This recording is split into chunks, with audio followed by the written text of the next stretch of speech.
Hey everyone, welcome to my mini gender and sustainability lecture.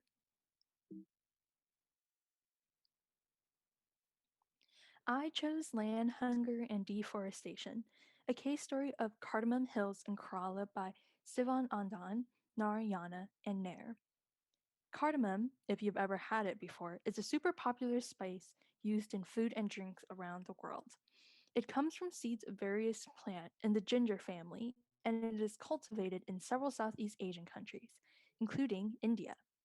In particular, the Indian state Kerala, which is the location that we'll be focusing on today.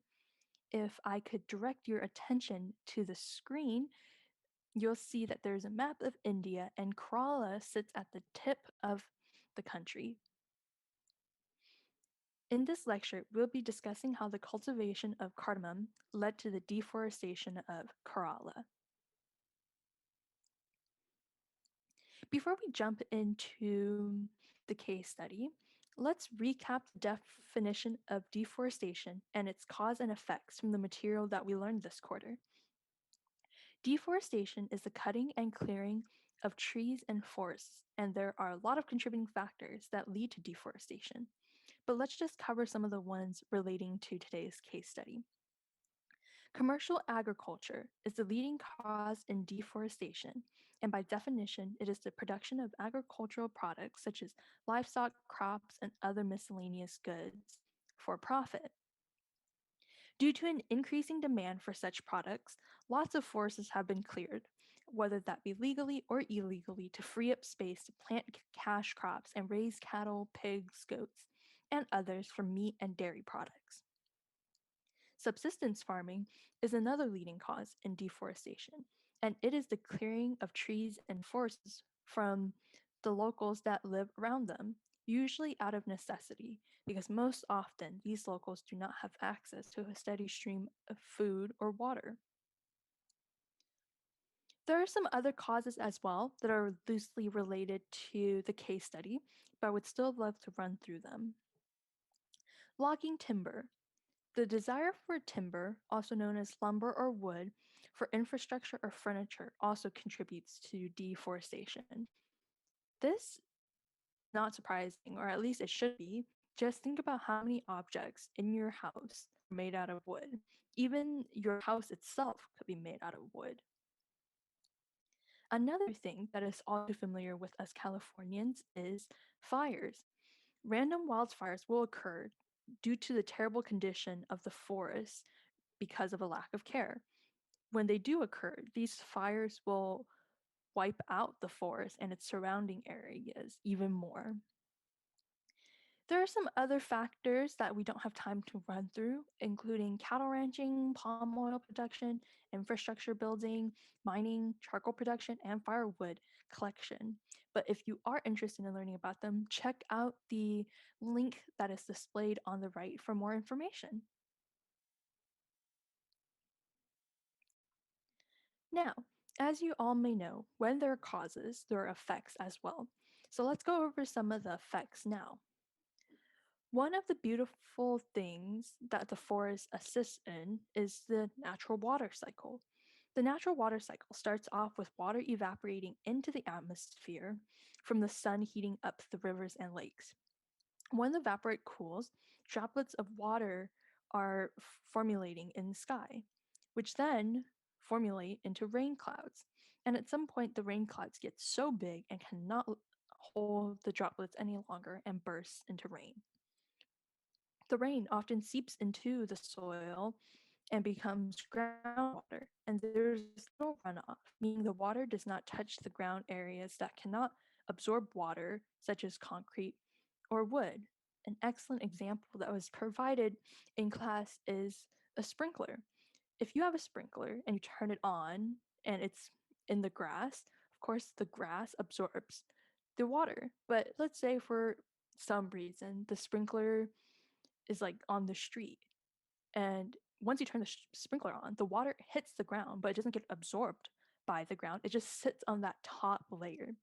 So that's essentially what runoff means.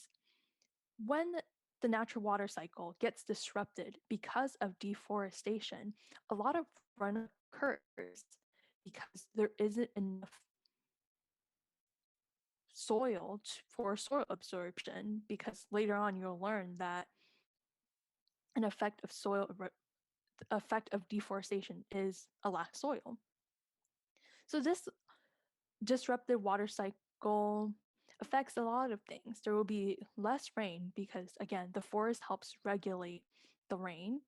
And when there's less rain, there's more drought. And when there's drought, yields and production are impacted negatively because we need water to feed livestock and we need water to grow crops. And there's also a loss of clean water. This is super important, especially for communities that are dependent on the forests for water. The next effect is soil erosion. Before we go into soil erosion, it's important to define what topsoil is. Topsoil is the top layer of the soil that holds most of the nutrition for plant and tree roots. So by clearing the forest, we're actually stripping away the topsoil, which is done through like the powerful tools that are used or the use of the land afterwards. The devastating effects again are once you the devastating effects are once again yields and productions are impacted. How so? Well, crops need nutrition, and when crops don't have nutrition, they don't really yield anything because, they're not getting fed. So again, there's no crops. It also affects desertification, water pollution, and air pollution. But those are not the focus of the case study, so we won't really dive into them. Just know that they are effects of soil erosion.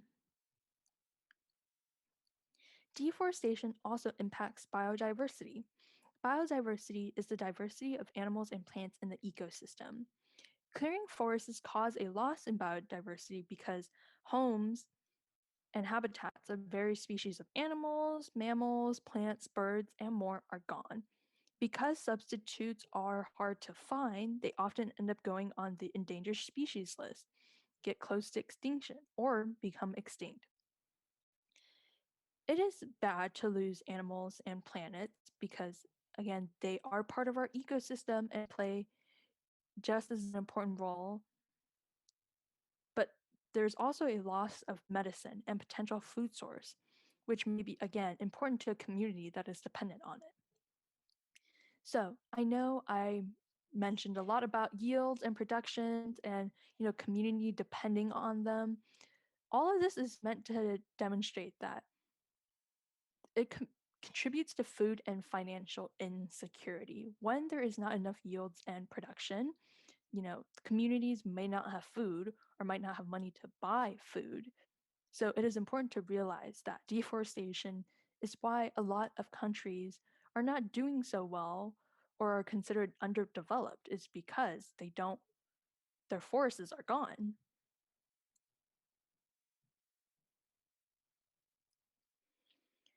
So I know I just gave a whole spiel on, deforestation and class material, but let's jump into the case study a little. So before we get into the case study, I'd like to provide some background information on India, cardamom pods, and Kerala. So, the British conquered India in 1757. Similar to other colonized nations, the British did not have India and its people's best interests in mind. The British implemented policies that were beneficial for the British profit, but not really for India, as seen through their declining economy during and after the British rule. But where does cardamom fit into all of this? Demand for cardamom increased during the 1800s, so India started farming them instead of waiting for them to grow naturally. Well, in one state of India, Kerala, cardamom became their livelihood. Most of the state's income was generated through its monopolistic trade of cardamom. But you'll soon learn that it was not as profitable as it appeared. Anyway, I digress. What is with cardamom and why was it demanded in the first place? Cardamom was used as medication It could clear infections, assist with digestion, clean one's breath, but now it's used in food and beverages. As depicted on the screen, Turkish coffee often contains cardamom, and I myself use it in porridges for flavoring. When the cardamom became less profitable and India separated from Britain due to the recent independence, of course, the government searched for other means for income, and thus began the journey of how Kerala ended up at the current situation of food and financial insecurity. However, those were not the only reasons why. A lot of policies and programs that the Kerala government implemented actually ended up doing more harm than good. So let's jump into the case study, shall we? The case study is broken into three sections: pre independence, post independence, and the aftermath. So that is the structure of the next three slides that we'll be following.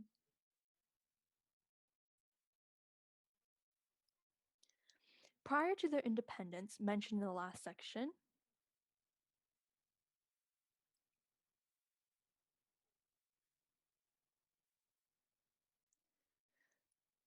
Kerala had a state monopoly of trade in certain agricultural goods.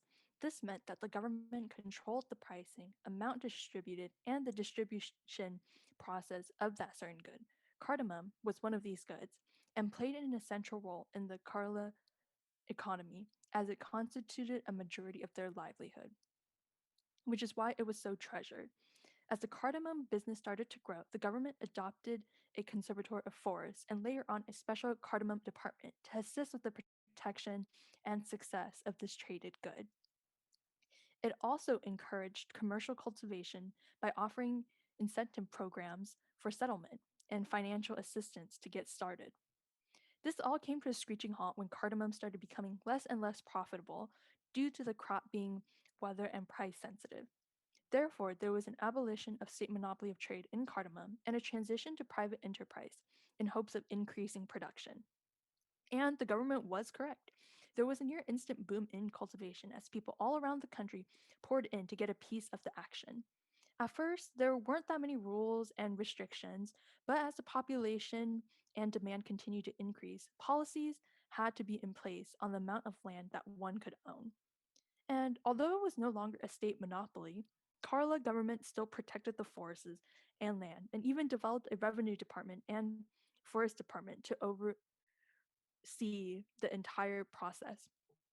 The revenue department was in charge of the land distribution and leasing, while the forest department was in charge of overseeing the trees and forests on those lands. And for a while, this system worked as the government and cultivators were making profit without damaging the environment, so both departments were doing their job. Now we'll be talking about section 2 of the case study, and that is post independence from Britain. So even after uh, India separated from Britain, Kerala still experienced a population boom. And with that came economic pressures because more people meant more mouths to feed. And because of like this increase in population, the state actually saw a lot of illegal encroachment because the government was not distributing the land fast enough. So they thought that by just occupying the space, it would legally become theirs at some point. This happened a lot from the 1950s to the 1960s. And it was like a huge problem because again, like it's illegal to just stay on land that does not belong to you. But the Department of Forest and the Department of Revenue didn't do anything to stop them. So this led to a plethora of like other issues because they stayed on the land for so long. Because like it was illegal to like stay in that land, and but nobody did anything about it, people started planting on them. So this is when this is when we see that cropping patterns in this state ended up changing. For example, like what this area was meant for cardamom, but instead it was being used for rice, coconut, and tapioca. And because of like these new I guess, plants and like fruits that were being grown, the traditional ways of practice were not working anymore. So they had to start tillaging and plowing. And this was not good for the soil. And it ultimately led to soil erosion. And because like they were trying to, or encroachers were growing all these like new crops, like they had to get the land somewhere, and that land came from deforesting. So essentially trees and forests were cleared to create land for rice, coconut, and tapioca. And because like of these new practices and these new crops growing, there's just no space for cardamom cultivation anymore. It was more so because cardamom is very sensitive to its environment, as we discussed earlier. So any like slight changes would halt its cultivation. So by all this soil erosion, cardamom was just like harder to like grow. And the irony out of all of this is that these new produce that were being grown didn't even raise that much money. At least not at the expense of deforestation. And that just means that it would have been actually more profitable to have kept the forest and kept the cardamom cultivation over cultivating these new produce like rice, coconut, and tapioca, which is like the irony is because they didn't make like as much money as they would have if they had just kept the forest.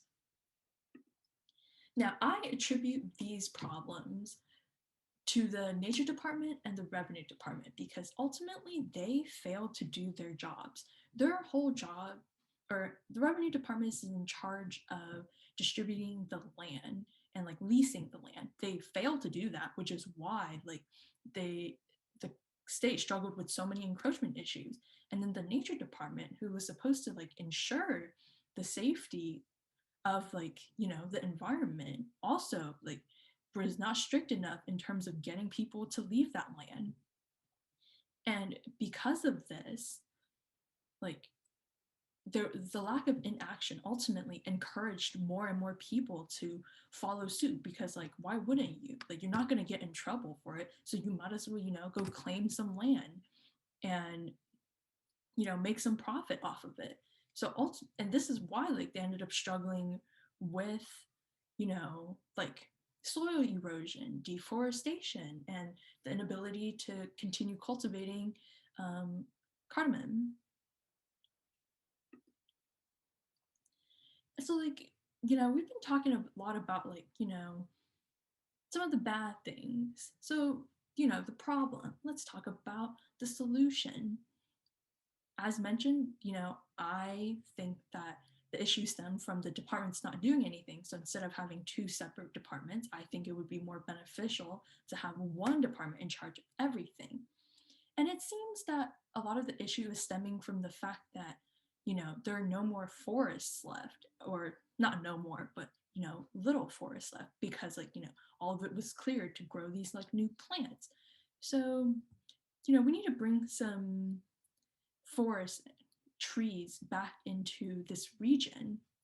And this can be done through projects like the Eden Restoration Project and Trees for Life. These are nonprofit orgs that, will plant trees like in countries and places that need to be reforested again. So it's definitely like an option that needs to be looked into because, again, as I mentioned, they were making money when they still had forests and when they were still cultivating cardamom. But once the forests were gone, they were like losing money. So we need to bring forests back in there so that they can start, earning some of the money that they lost. So, and once the trees and its surroundings are healthy again, they can start cultivating crops that can help them earn money and find another source of livelihood that is actually sustainable. So, what did I learn from all of this? I learned that the past is an important part of the future. Often people are saying, like, at least to me, like, your past does not matter as much as your future, which is what this quote is saying. But in some cases, your past literally dictates like your future. The decisions that the government made or did not make heavily impacted like their present and in their future. Like if the government had decided to be more proactive with encroachment, people or the encroachers would not have been able to like, farm all these new crops or like try all these new practices, and like forests wouldn't have been cut down, which meant their cardamom cultivation probably would have stayed and they would still be, a little bit more financially secure. So decisions in the past do have like a heavy impact in one's like future. And even though we can't change that anymore, it's important to, you know, remember all of these like mistakes made so that when Kerala does get, replenished again with trees and like forests and greens, that if a similar situation happens where they want to make more money, they're not going to do it from trees. Like they'll find another way to make money. That's pretty much all that I had. I hope you all learned something. I know this was a bit long and I'm pretty sure it exceeded the 16 minutes, but I'm okay with that. And these are my citations. Yeah, thank you so much for listening and I hope you learned something.